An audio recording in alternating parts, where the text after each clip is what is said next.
We also need to evolve our approach to China. Now let's be clear, the so-called golden era is over.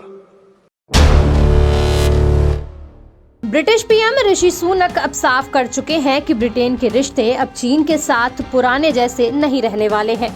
Sunak ने कहा कि चीन के साथ रिश्तों का गोल्डन एरा खत्म हो चुका है। चीन को लेकर ज्यादातर पश्चिमी देशों का रुख अब बदल चुका है।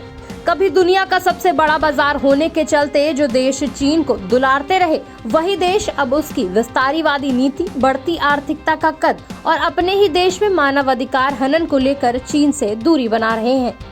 और इस बात का साफ तौर पर खुलासा करते हुए ब्रिटिश पीएम ने लंदन के लॉर्ड मेयर के भोज में अपने पहले प्रमुख विदेश नीति भाषण के दौरान कह दिया। ब्रिटिश प्रधानमंत्री ने कहा कि वह एशिया की सबसे बड़ी अर्थव्यवस्थाओं में से एक के प्रति ब्रिटेन के दृष्टिकोण को विकसित करना चाहते हैं। उन्होंने चीन के मानव अधिकार रिकॉर्ड की भी आलोचना की। सुनक ने कंजर्वेटिव पार्टी की सरकार के दौरान इस्तेमाल कथन का जिक्र करते हुए कहा, ये स्पष्ट हो जाना चाहिए कि स्वर्ण युग समाप्त हो गया है। We also need to evolve our approach to China. Now let's be clear, the so-called golden era is over.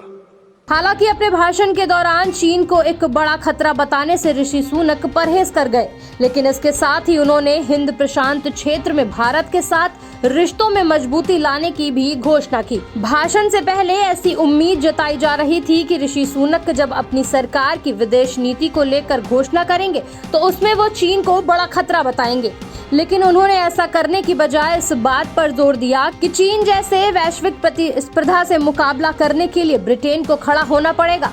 इस दौरान उन्होंने कहा कि हमें सिर्फ बयानबाजी से नहीं बल्कि समान विचारधारा वाले सहयोगी देशों जैसे ऑस्ट्रेलिया और जापान के साथ चीन को चुनौती देने के लिए मजबूत व्यवहारिकता के साथ खड़ा होना होगा। वहीं ब्रिटिश प्रधानमंत्री ऋषि सुनक ने इंडो पैसिफिक क्षेत्र के साथ संबंधों को बढ़ाने पर और भारत के साथ फ्री ट्रेड एग्रीमेंट यानी कि FTA के लिए ब्रिटेन की प्रतिबद्धता की बात की। वहीं आपको बता दें कि सुनक को कंजर्वेटिव पार्टी में नेतृत्व पद के मुकाबले के दौरान चीन के प्रति अपने नरम रुख के लिए आलोचनाओं का सामना करना पड़ा था। वहीं ऐसा माना जा रहा है कि सुनक का ये विदेश नीति भाषण किसी धारणा को खत्म करने के इरादे से दिया गया है।